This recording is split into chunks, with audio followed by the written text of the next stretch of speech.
म्हणजे एंड कडून man from Malvan समोर असेल राहुल मेस्त्री मॅन फ्रॉम कांदळगाव नॉस्ट अगेनला पबी घाडी. त्यावेळेला मात्र कटचा फटका आपल्याला पाहायला मिळतोय. बॅटची एज आणि चेंडू निघतोय घोषित आरक्षित क्षेत्रामध्ये मिळते. एकेरी धावण्याशी स्वतःचं संघाचं खातं त्या ठिकाणी खोललं जात आहे. डबलचा श्री गणेश देखील होताना आपल्याला पाहायला मिळतोय. विघ्नेश पुन्हा एकदा सज्ज होतोय. चेंडू यावेळेला देखील मोठा प्रहार आपल्याला पाहायला मिळतोय. स्कोरकार्डवर 2 धावा. देखील चांगली गोलंदाजी पुन्हा एकदा चांगली सुंदर गोलंदाजी म्हणावी लागेल.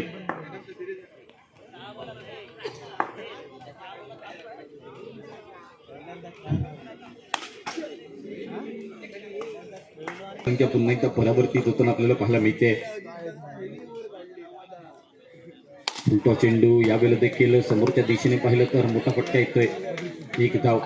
एकेरी धावण्याची धावसंख्या स्थिरावली. 5 चेंडू 5 धावा. पबी घाडी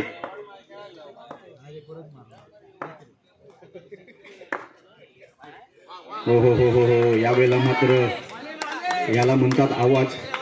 चेंडू पडला आणि त्यानंतर पबी स्वतः बोलतो वाईड आहे आणि चेंडू वाईडच जातोय. म्हणजे काहीतरी पाहतोय. मात्र पबी एक दिलखुलास व्यक्तिमत्व आहे. निश्चित आपण पाहिलं तर सगळ्या क्रिकेट स्पर्धांना उपस्थित असतो. ओरम असो बॉक्स नसतो. त्यावेळेला मात्र आपण पाहतोय चेंडूवर सुंदर फटका राहुल मेस्त्रीचा. मात्र तेवढं चांगलं क्षेत्ररक्षण.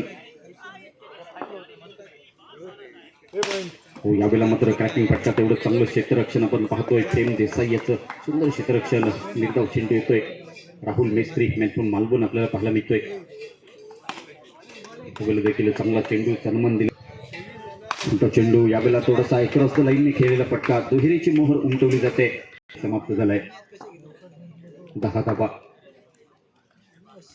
चेंडू यावेळेला आक्रमण मात्र स्वतःच्या फॉलो थ्रू मध्ये सुंदर क्षेत्ररक्षण पाहायला मिळते.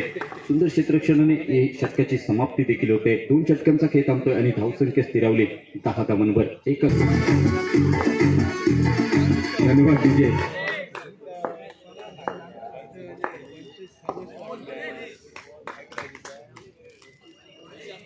सोहम आपल्याला पाहायला मिळतोय. पहिला चेंडू वेगवान चेंडू तेज तर्रार आपल्याला पाहायला मिळाला. मात्र समोरच्या दिशेने पाहिलं तर रनआउटची संधी होती. डिरेक्ट करणं गरजेचं होतं.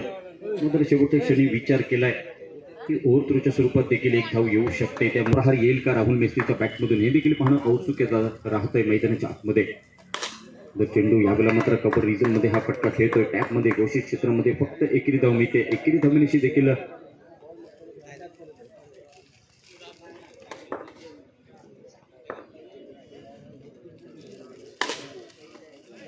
पुन्हा चांगलं क्षेत्ररक्षण.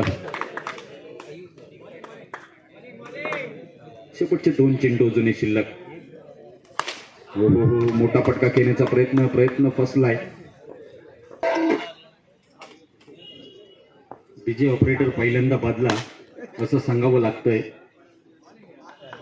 षटक समाप्त झालेला आहे. 3 षटकांचा खेळ समाप्त होतोय. धावसंख्या स्थिरावली 12 धावांवर. 13 धावांचं लक्ष असेल. 18 चेंडू आणि 13 धावांची आवश्यकता आहे.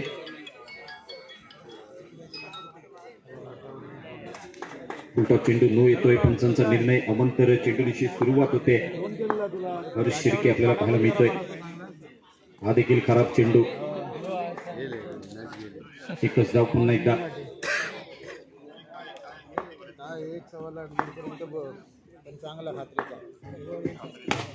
पुन्हा एकदा ट्राय होतोय. आपण पाहिलं मैदानावर तर पुन्हा एकदा अलंबित कार्पेट जमिनीलगतचा फटका. त्याचप्रमाणे रामेश्वर हुमरमाळा आणि सायली स्पोर्ट्स दोन्ही संघांना देखील विनंती असेल आपले देखील खेळाडू थांबायचा आहे.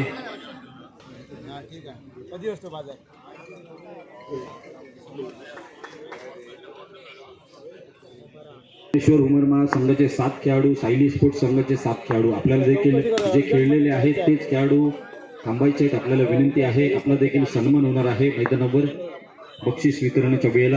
त्यामुळे आपण लक्षात घ्या. यावेळेला मात्र खराब क्षेत्ररक्षण. चेंडू येतोय चौकार. 4 धावा. 10 धावा बनतायत. आपण पाहिलं थोडासा एकतर्फी होत चाललेला असा सामना मैदानावर. उलटा चेंडू पुन्हा एकदा बॅक टू बॅक 2 चौकार येतोय आणि 200 रुपयांचा मानकरी ठरतोय. सन्माननीय श्री लहू पुरजेकर यांच्याकडून 200 रुपयांचा पारितोषिकाचा हकदार ठरतोय तो प्रेम देसाई.